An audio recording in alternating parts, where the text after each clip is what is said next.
Good morning everyone, this is Jyoti from Jyoti Judiciary Coaching, and today I will discuss the topic related to Indian Contract Act.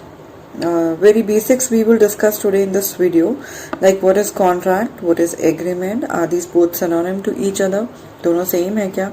बहुत सारे students को ये doubt होता है कि ये एग्रीमेंट और कॉन्ट्रैक्ट में डिफरेंस क्या है, ये दोनों सेम है या फिर दोनों अलग अलग हैं। तो मैं आपको आज इस वीडियो में ये भी बताऊंगी कि ये दोनों सेम है या नहीं है, एंड मैं ये भी बताऊंगी आपको कि कॉन्ट्रैक्ट कैसे बनता है, what is the source of the contract, what are the basic elements of the contract, what are the basic elements of the agreement. ये सारी चीजें हम आज इस वीडियो में डिस्कस करेंगे, और ये सारे क्वेश्चंस के आंसर आपको दो सेक्शंस में आपको आंसर मिल जाएगा, इनका आंसर आपको मिल जाएगा। Like one is section 2 of Indian contract act and the second one is section 10 of Indian contract act. इन दो प्रोविजंस को हम डिस्कस करेंगे और उससे हमारे पास इन सारे क्वेश्चंस के आंसर हमें मिल जाएंगे। तो सबसे पहले मैं स्टार्ट करती हूँ कॉन्ट्रैक्ट के साथ। मैं आपको क्या एक्सप्लेन कर रही हूँ यहाँ पे, कॉन्ट्रैक्ट, और मैं स्टार्ट भी कहाँ से करूंगी, कॉन्ट्रैक्ट से। कॉन्ट्रैक्ट से मैं स्टार्ट करूंगी और धीरे धीरे मैं आपको इसके एलिमेंट्स पर लेके जाऊंगी कि इसके बेसिक एलिमेंट्स क्या क्या हैं। ठीक है। Section 2H of Indian contract act हमें डिफिनेशन देता है कॉन्ट्रैक्ट की, which says agreement which is enforceable by law is contract. तो इस डेफिनेशन से हमें दो एलिमेंट्स मिलते हैं। One, first element is agreement, मतलब कॉन्ट्रैक्ट को बनने के लिए दो एलिमेंट्स की जरूरत है। क्या? एक तो agreement, second one that agreement should be enforceable by law. ये दो एलिमेंट्स अगर हैं हमारे, तो वो एग्रीमेंट क्या कहलाता है, कॉन्ट्रैक्ट कहलाता है। Okay fine. तो अब एग्रीमेंट क्या है, क्वेश्चन ये अराइज होता है, व्हाट इज एग्रीमेंट। एग्रीमेंट हमें कहाँ डिफाइन है, section 2E of Indian contract act. 2E क्या कहता है, अब every promise and every set of promises forming part of the consideration for each other is agreement. अब इस डेफिनेशन का क्या मतलब है, इस डेफिनेशन में भी हमें दो एलिमेंट्स मिलते हैं। First, every promise, and the second element is every set of promises. और जो ये लाइन है ना, this consideration which forming part of each other, this line will always goes with the every set of promises, this never will goes with the every promises. मतलब मैंने आपको दो elements बताया ना, every promise and every set of promise. तो every promise के साथ ही consideration वाली लाइन नहीं जाएगी, हमेशा किसके साथ जाएगी, एवरी सेट ऑफ प्रोमिसेस के साथ। यह हम बाद में डिस्कस करेंगे, अभी हम एवरी प्रोमिसेस पर आते हैं। चलिए, दो एलिमेंट्स हमको एग्रीमेंट के मिल गए। अब एग्रीमेंट को अंडरस्टैंड करने के लिए हमें ये पता जरूरी होना चाहिए कि व्हाट इज प्रॉमिस। तो what is promise, promise is defined under section 2B second part, where it says when proposal get accepted, proposal becomes promise। जब प्रपोजल एक्सेप्ट हो जाता है तो वो प्रपोजल क्या कहलाता है, प्रॉमिस हो जाता है। हमें क्या लिखा हुआ है, प्रपोजल प्रॉमिस में बदलता है, एक्सेप्टेंस कभी भी प्रॉमिस में नहीं बदलती है, एक्सेप्टेंस वहीं की वहीं रहती है। क्या चेंज होता है, प्रपोजल चेंज होता है। अभी मैं आपको इसको एग्जाम्पल्स के थ्रू एक्सप्लेन कर दूंगी। तो यहां से हमें क्या पता चला, एक्सेप्टेड प्रपोजल जो होता है वो प्रॉमिस होता है, और प्रॉमिस क्या होता है, एग्रीमेंट होता है, और एग्रीमेंट जो इन्फोर्सिएबल बाय लॉ होते हैं वो क्या होते हैं, कॉन्ट्रैक्ट होते हैं। बन गई ना पूरी चेन। तो अभी हमको इतना पता चल गया। Now question arise, what is proposal and what is acceptance. Proposal is defined under section 2A and acceptance is defined under section 2B। अगर हम पहले प्रपोजल को डिस्कस करें तो 2A ये कहता है, when person signifies his willingness to another to do or not, or to do or to abstain from doing with the object to take a assent of the other, this is called proposal। तो proposal में हमें क्या क्या elements मिल गए, proposal में भी हमें दो तीन एलिमेंट्स मिले। क्या कह रहा है ये कि जब कोई अपनी विश या अपनी डिजायर सामने वाले के सामने रखता है और उसका ऑब्जेक्ट क्या होता है कि वो उसकी असेंट ले, तो वो प्रपोजल होता है. For an example, like a wrote a letter to B where he mentioned that I want to sell my old car to you for rupees 3 lakh. Will you buy? तो यहाँ पे ए क्या कर रहा है बी से, बी के सामने उसने अपनी विलिंगनेस रखी that he wants to sell his car for rupees 3 lakh and he, और ऑब्जेक्ट क्या है कम्युनिकेशन का, to take the assent of the B. Will you buy it? क्या तुम खरीदोगे? वो यहाँ पे क्या कर रहा है, उसकी असेंट ले रहा है. तो जहां पर विलिंगनेस कोई अपनी रखता है और कम्युनिकेट करने का ऑब्जेक्ट उसका क्या होता है, सामने वाले की असेंट लेने का, तो वो प्रपोजल होता है. तो this is proposal. Now what is acceptance?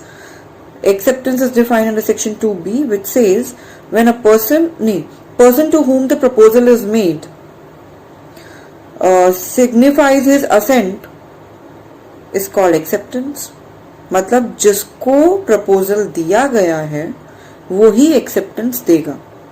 अगर उसने अपनी असेंट दे दी है, दैट मीन्स वो प्रपोजल एक्सेप्ट हो चुका है और वो प्रपोजल क्या कन्वर्ट हो जाएगा, प्रॉमिस में कन्वर्ट हो जाएगा. अब अगर मैं उसी एग्जाम्पल की बात करूं तो उस एग्जाम्पल में if B replies to A yes I will buy, तो यहाँ पर बी ने क्या किया, बी ने असेंट दिया बी के ए के प्रपोजल के लिए, yes I will bye. So this is what is this? This is called acceptance.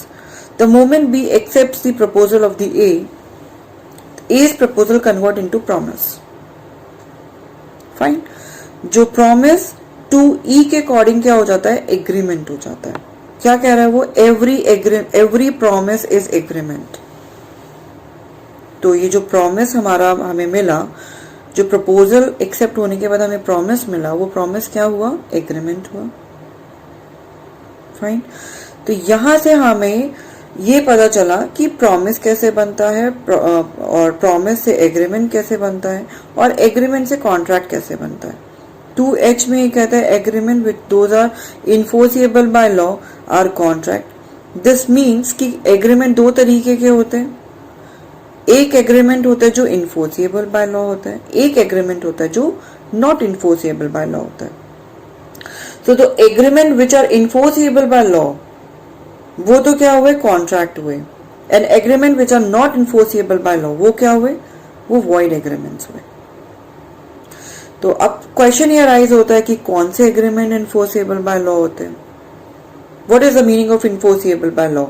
Enforceable by law का मतलब ये हुआ कि अगर मान लीजिए कोई भी एक पार्टी अपनी टर्म्स एंड कंडीशन से वॉयलेट करती है, जैसे कि मैंने अभी एग्जांपल दिया, ए ने प्रपोजल दिया था कि I want to sell my old car to you for rupees 3 lakh, will you buy it, जो बी ने एक्सेप्ट किया था, तो वो प्रॉमिस में बदल गया. अब अगर ए कह दे कि नहीं, I will not sell you my car for 3 lakh, rather I will take 4 lakh from you, तो यहाँ पे ए क्या कर रहा है, ए ब्रीच कर रहा है अपनी टर्म्स एंड कंडीशन जो उनके बीच में डिसाइड हुई थी पार्टीज के बीच में. He is violating the term of the agreement. तो यहाँ पे जो बी है उसके पास अगर राइट है कोर्ट में जाके उसके लिए रेमेडीज लेने का, तो वो कहलाता है enforceable by law. whenever if any one party breached any terms of the contract or agreement and the other party can go to the court for claiming any remedy, तो वो क्या कहलाता है, इन्फोर्सिएबल बाय लॉ. तो agreement enforceable by law कब होगा, जब section 10 of Indian contract act की जो एलिमेंट्स हैं वो फुलफिल करता है. तब जो सेक्शन 10 है अगर आप उसको रीड करेंगे तो वो स्टार्ट कहां से होता है, वो लाइन ही उसकी स्टार्ट ऐसे होती है, एग्रीमेंट और एग्रीमेंट्स आर कॉन्ट्रैक्ट इफ. तो क्या कह रहा है, एग्रीमेंट ही कॉन्ट्रैक्ट होते हैं. कब होते हैं, जब उसके एलिमेंट्स फुलफिल होते हैं. सेक्शन 10 के क्या है एलिमेंट्स, एलिमेंट्स है 4-5 है. Like parties are competent to contract, they have given the free consent to the contract, and the object is lawful, the consideration is lawful, and agreement is not expressly declared to be a void in Indian Contract Act. जब आप आगे पढ़ेंगे contract act तो बहुत सारे ऐसे sections हैं जहाँ पे एक्सप्रेसली डिक्लेयर्ड है कि ऐसे एग्रीमेंट्स जो हैं वो वॉइड है. तो अगर कोई ऐसा एग्रीमेंट है तो फिर वो इन्फोर्सेबल बाय लॉ नहीं होगा. तो कहने का मतलब ये है कि एग्रीमेंट जो सेक्शन 10 के एलिमेंट्स को फुलफिल करते हैं वो एग्रीमेंट क्या होते हैं, इन्फोर्सेबल बाय लॉ होते हैं. और वो एग्रीमेंट क्या होते हैं, कॉन्ट्रैक्ट होते हैं. इससे हमें ये इन्फर होता है कि एग्रीमेंट एंड कॉन्ट्रैक्ट ये दोनों सेम नहीं है, ये दोनों अलग अलग हैं. क्योंकि एग्रीमेंट कॉन्ट्रैक्ट बन रहा है, that means there is some difference. कुछ तो एडिशनल एलिमेंट्स ऐड हुए एग्रीमेंट में तभी वो कॉन्ट्रैक्ट बना.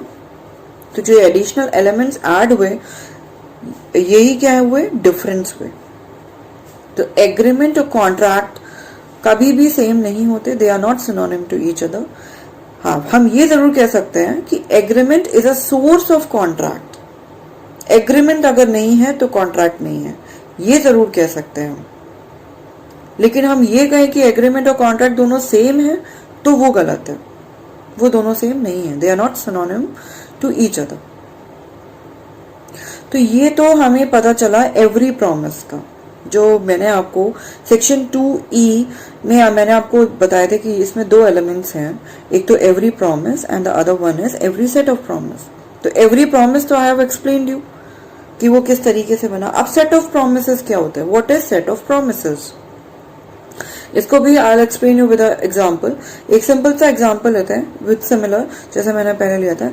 ए wrote a letter to B that I want to sell my car to you for ₹3 lakh, will you buy it. ये उसने लेटर जो लिखा वो उसने आज की तारीख में लिखा. टुडे इज लेट्स सपोज आज 15 जुलाई है. 15 जुलाई को उसने ये लेटर लिखा है और उसमें आगे ये भी मेंशन किया कि I will sell you my car on 15th of August for which you have to make the payment on 1st of August. मैं अपनी कार तो 15th अगस्त को बेचूंगा लेकिन उसकी पेमेंट आपको 1st अगस्त को करनी होगी. और वो कब कर रहा है, आज ये प्रपोजल दे रहा है, यानी 15 जुलाई को, एक महीने बाद की बात कर रहे हैं, आज की डेट में. अब ये क्या हुआ, what is this is proposal. B के पास ये प्रपोजल जब पहुंचा तो B what B said yes I will buy and I will pay you on 1st of August. इसने ये बोला. अच्छा, इसमें एक चीज और समझने वाली बात है, वो ये कि प्रोमिसेस जो होते हैं ना, फ्री प्रोमिसेस, वो जीरो होते हैं लॉ की आईज में. There should not be a zero free promises. हमें हमेशा कुछ कंसिडरेशन देना जरूरी है. फॉर एन एग्जाम्पल, आप कार लेने जाते हो तो पैसे देते हो और वहां से कार लेते हो. आप कुछ देते हो और वहां से लेते हो. आप ग्रोसरी शॉप में जाते हो, अगर कुछ भी लेते हो, अगर फ्रूट वेंडर के पास गए हो तो फ्रूट वेंडर को आप क्या देते हो, मनी देते हो और उसे फ्रूट्स लेते हो. कुछ देते हो, कुछ लेते हो, राइट. तो कंसिडरेशन इज वेरी इंपॉर्टेंट. अगर फ्री प्रॉमिस है तो वो जीरो है आईज की, लॉ की आईज में, दैट इज जीरो. तो what you need to do, यहाँ पर कंसिडरेशन इज वेरी इंपॉर्टेंट. तो अब क्या हुआ, यहाँ पर कौन किसको प्रॉमिस दे रहा है, क्या कंसिडरेशन दे रहा है. जैसे मान लीजिए अभी ए ने प्रपोजल दिया, ठीक है, कि आप क्या मेरी कार खरीदोगे जिसको मैं 15 तारीख को बेचूंगा और 1 तारीख को आपको पेमेंट करनी होगी. बी ने कहा फाइन, मैं आपकी कार खरीदूंगा और इसकी पेमेंट मैं 1 तारीख को करूंगा. तो क्वेश्चन ये राइज होता है, आज की डेट में बी ने क्या कंसिडरेशन दिया. कंसिडरेशन कौन देता है, अगर आप 2C पढ़ोगे, सेक्शन 2 क्लॉज C, तो जो प्रोमिसार होता है, जो प्रपोजल देता है वो होता है प्रोमिसार. जो एक्सेप्टेंस करता है वो कौन होता है, प्रोमिसी होता है. और सेक्शन 2D में अगर आप देखोगे तो प्रोमिसी कंसिडरेशन देता है. इसको आप ऐसे समझिए, प्रोमिसर क्या कर रहा है, प्रॉमिस दे रहा है.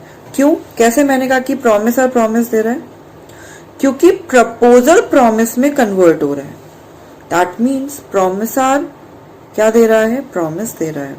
तो जब वो प्रॉमिस दे रहा है तो उसके बदले में उसको कुछ मिलना भी तो चाहिए. इसीलिए कंसिडरेशन कौन देता है? हमेशा प्रॉमिस ही देता है। 2D में इट इज क्लियरली मेंशन कि कंसिडरेशन कौन पे करता है? प्रॉमिस ही देता है। तो अब मेरा जो ये एग्जाम्पल था उसमें जो ए का प्रपोजल है वो तो प्रॉमिस में बदल गया क्योंकि बी ने उसको एक्सेप्ट कर लिया। अब बदले में उसे कुछ मिलना चाहिए, तो बी ने आज की डेट में तो कुछ दिया ही नहीं। उसने तो सिंपल बोला कि हाँ ठीक है, मैं 1 तारीख को आपको पेमेंट कर दूंगा। तो आज की डेट में तो उसने कुछ दिया ही नहीं, कोई कंसिडरेशन नहीं हुआ। ऐसा नहीं है, कंसिडरेशन 2-3 फॉर्म में होता है। Consideration can be in a form of act, in a form of abstinence and also in the form of promise. तो यहां पे बी ने ए को क्या कंसिडरेशन दिया है? प्रॉमिस।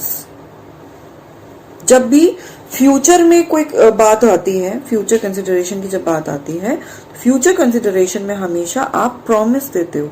बी ने प्रॉमिस किया, I will pay you on 1st of August, this is a promise. तो यहां पर 2 प्रॉमिस हो गए। एक तो ए का प्रॉमिस जो प्रपोजल से प्रॉमिस में कन्वर्ट हुआ, ये first promise, and the second promise जो बी ने ए को किया कि मैं आपको 1st of August को पेमेंट कर दूंगा। तो ये क्या हुए? Set of promise. और यही सेट ऑफ प्रॉमिस क्या कहलाते हैं? एग्रीमेंट कहलाते हैं, सेक्शन 2E के अकॉर्डिंग। राइट? चलिए, ये पॉइंट तो क्लियर हुआ, सेट ऑफ प्रोमिसेस क्या हुए। अब एक लाइन उसमें आगे और ऐड है कि consideration forming part of each other. अब आप इसको ऐसे समझिए कि जो ए ने प्रॉमिस दिया वो बी के लिए क्या है? कंसिडरेशन है। तभी तो ए बी से कुछ रिसीव कर रहा है। और जो बी का प्रॉमिस है वो ए के लिए क्या है? कंसिडरेशन है। तो ये लाइन भी कंप्लीटली एक्सप्लेन हो गई कि जब एक दूसरे के प्रोमिसेस जो है एक दूसरे के लिए क्या है? कंसिडरेशन है। तो जब ऐसी सिचुएशन आती है तो ये भी क्या कहलाते हैं? एग्रीमेंट कहलाते हैं। और अगर ये एग्रीमेंट सेक्शन 10 के एलिमेंट्स को फुलफिल करते हैं तो वो क्या होती है? इनफोर्सिएबल बाय लॉ हो जाते हैं। और वो क्या कहलाते हैं? कॉन्ट्रैक्ट कहलाते हैं। So this is what the concept of contract and this is what the concept of agreement. इससे हमें ये पता चलता है कि ये दोनों सेम नहीं है, ये दोनों डिफरेंट हैं। हाँ, कॉन्ट्रैक्ट का सोर्स जरूर है एग्रीमेंट, और मैंने आपको एलिमेंट्स भी बता दिए। एलिमेंट्स क्या क्या है? Proposal, acceptance, that converts into promise, promise always are agreements, and agreement when fulfils the element of the section 10 it is called contract. Thank you very much, and in my next video I will discuss about the proposal. If you like my video then please like it and subscribe my channel. Thank you so much.